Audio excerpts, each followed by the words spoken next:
What's up guys, Jake here. In today's video, we're going to talk about retirement accounts. And this is very important information because for most people, their best chance at retiring a millionaire someday is their retirement account. And one of the most common questions that I get is, Jake, which is better, traditional or Roth? Roth or traditional? So in this video, we're going to do three things. I'm going to quickly go over the basic definitions you need to know about retirement accounts, traditional and Roth. We're going to do the math. I'm going to explain to you the taxes and the numbers of the theory behind Roth versus traditional. And then part three, I'm going to give you my recommendation. This is an opinion channel. Take it as you will. Definitely do your own research. This is your money. Do what is best for you. And when we talk about a 401k, that is just the IRS's fancy number in the tax code for an employer-sponsored retirement account. Now, if it's a 403b, that's for teachers. If it's the TSP, that is the government's 401k. So when I say 401k, I'm including all of those. In addition, for IRAs, this is with private brokerage firms, Vanguard, Fidelity, Schwab, Merrill Edge, whoever. And these are all tax advantage retirement accounts. Yes, there's subtle differences between all of them, but the main purpose is to encourage people to save and invest for their retirement. The difference between a 401k and an IRA is a 401k is offered through your employer. It is funded with payroll deductions from your check. And your employer might offer a matching amount. They don't have to do this. If they do this, they're very nice. And you can put up to $19,500 of your own money in this account per year. This doesn't include the employer's matching amount. Now with an IRA, this is once again with a private brokerage firm, maybe Vanguard, Fidelity, or Schwab. You open this on your own by yourself, and there is no matching amount. Your employer doesn't care if you do this, and you can put up to $6,000 of your own money in this account per year. Now, when we say Roth versus traditional, all this means is for tax purposes. How is the money treated for taxes? So for Roth, you pay no taxes on yearly growth, and you contribute post-tax money, meaning you're going to pay your federal income tax on this money this year. However, when you go to pull the money out in the far future, after the age of 59 and a half, you can pull it out 100% tax-free. You're not paying taxes on this money. With traditional, once again, same as Roth, you're not paying taxes on the yearly growth, the dividends and the capital appreciation year to year. However, you're going to pay taxes when you pull the money out, but you're going to get tax savings this year. So you pay no taxes on the contribution. It's exempt from your federal income tax the year you contribute it. So let's make the grid 2 by 2, and at the top we have how are the accounts treated for tax purposes, Roth versus traditional. On the side we have the kind of accounts, IRA when you're doing it individually, or the 401k, 403b, TSP through your employer. So these are the four kinds of accounts that exist: Roth IRA, traditional IRA, Roth 401k, traditional 401k.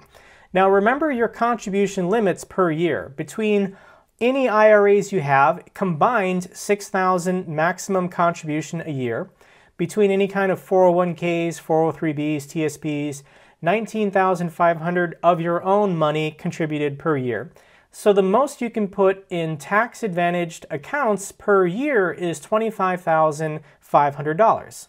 Now you can't really understand the difference between traditional and Roth unless you understand taxes. Now perhaps you've heard of qualified dividends or long-term capital gains. You don't pay this with retirement accounts. With retirement accounts, you're always paying your federal income tax at your marginal tax rate, your marginal tax brackets. If you're not familiar with marginal tax brackets, let me explain it like this. So you have to calculate your taxable income, and let's just use a single person as an example. If you're married, it's different. So after all your deductions, and maybe you're only taking the standard deduction of $12,400, maybe you itemize, but once you've calculated your taxable income between $0 and $9,875, you pay 10% to Uncle Sam to the federal government. When you earn additional money past $9,875 up to $40,000, you're paying 12%. Any additional income you earn up to $85,000, you're paying 22% just on that income that falls within that bracket. And likewise, if you go up to 163,000, you're paying 24%. If your taxable income is above 163,000, you're watching my YouTube video, that's pretty cool. But probably once you get above this level, you can hire a tax professional to help you with your taxes. And for married people, you can almost just double all of the brackets. So for your household income, you're paying 10% up to about 20,000, 12% up to 80,000 of taxable income. Remember, this is after the standard deductions you can claim for being married. So we'll use a single person for all of our examples today. And once again, if you have $100,000 worth of taxable income after your deductions, then you're going to pay $18,079 in federal income tax. That's about an 18% effective tax rate on your taxable income. So let me now explain the theory to you behind traditional versus Roth, and we'll use Squidward and Patrick as examples. Let's say they're both working at the Krusty Krab and they're making a good amount of money this year, but their taxable income after the deductions is about $100,000. And they both decide they want to contribute 10% of their taxable income to either traditional retirement accounts or, with Patrick, Roth retirement accounts. So this is what it's supposed to look like. Squidward is doing traditional, Patrick is doing Roth. They both want to contribute 10% to their retirement accounts. However, Patrick is being mindful that he's going to have to pay taxes on this income at the end of the year. He knows that he's going to fall, this last $10,000 worth of income is going to fall in the 24% marginal tax bracket. So he's going to have to pay an additional $2,400 worth of federal income tax this year. So he can't contribute the full $10,000. He's being conscious of his tax burden. So he's only going to contribute $7,600. But Squidward knows that he's getting that tax deduction, so he feels comfortable putting all $10,000 into his traditional retirement accounts. If we stick this money in a compound interest calculator, just this 1 year worth of contribution, $10,000, if it grows for 30 years at an 8% interest rate, it basically 10x's. $10,000 becomes $100,000. Same thing with Patrick. If he puts in $7,600 for 30 years at 8%, then he'll have a return 10x of $76,000. So the best thing about both of these retirement accounts is all of the money inside of there is growing 100% tax-free. You're not paying taxes on capital appreciation. You're not paying taxes on dividend payouts. So that is the same for both accounts. However, after 30 years, Squidward has $100,000 and Patrick has $76,000. However, when you go to retire and you start pulling this money out, what if Squidward's total income is still about $100,000 as he's pulling this money out of his traditional accounts? He's still in the 24% marginal tax bracket, so he's not going to get the full $100,000 out. He's going to be paying that 24% on all of his withdrawals, assuming he has other income. So net total, he's only going to get about $76,000 out. Whereas with Patrick, he was contributing to Roth, so everything that comes out of this account is untouchable. It is 100% tax-free withdrawals, tax-free wealth for the rest of his life. So the theory behind traditional and Roth, with traditional, you're getting tax savings this year on your contributions, and with Roth, you're getting tax-free withdrawals down the road. So in effect, Squidward's $100,000 worth of taxable income was reduced to $90,000 because he put $10,000 in traditional retirement accounts. What does this do for the federal taxes he would owe this year? It lowers it to $15,697, or about 16%. So when you compare the tax burden this year between Patrick and Squidward, Squidward is going to save $2,400 in taxes this year. Patrick isn't going to save anything, but once again, when he retires in the future, he's not paying taxes on what he pulls out. So that was the theory and the math behind how it is supposed to be. Let me now kind of explain to you how it actually is. So once again, we have Squidward and Patrick working at the Krusty Krab. Their taxable income is $100,000. They both want to put in 10% of their check towards retirement accounts. This is naturally just how people think. They think in percentages or whole numbers, maybe 500 a month, 1,000 a month. So more than likely, Squidward and Patrick are going to put the same amount of money in. So if their goal is 10% of their check, 15% of their check, then they're going to put in the 10%, the 15%, whatever. So in a way, people who contribute to Roth this year are paying the taxes now, and they don't even realize it. Most people don't understand marginal tax brackets. And if their goal is $10,000 this year, they just do it. So once that money is in the account, people who have traditional accounts and people who have Roth accounts are actually earning the same amount because the Roth people are paying the taxes and not even realizing it. Just another way to think about this is if you didn't participate in retirement accounts, you're still paying the same amount of taxes. There's no way to avoid it. If your taxable income is $100,000, whether you contribute to Roth or not, you're still going to have to pay your federal income tax on that money. So once the money is in the account, it's going to grow 10x to $100,000 for both people. However, this is where it diverges. People who contribute to traditional are still going to have to pay that 24% marginal tax bracket and be left with $76,000.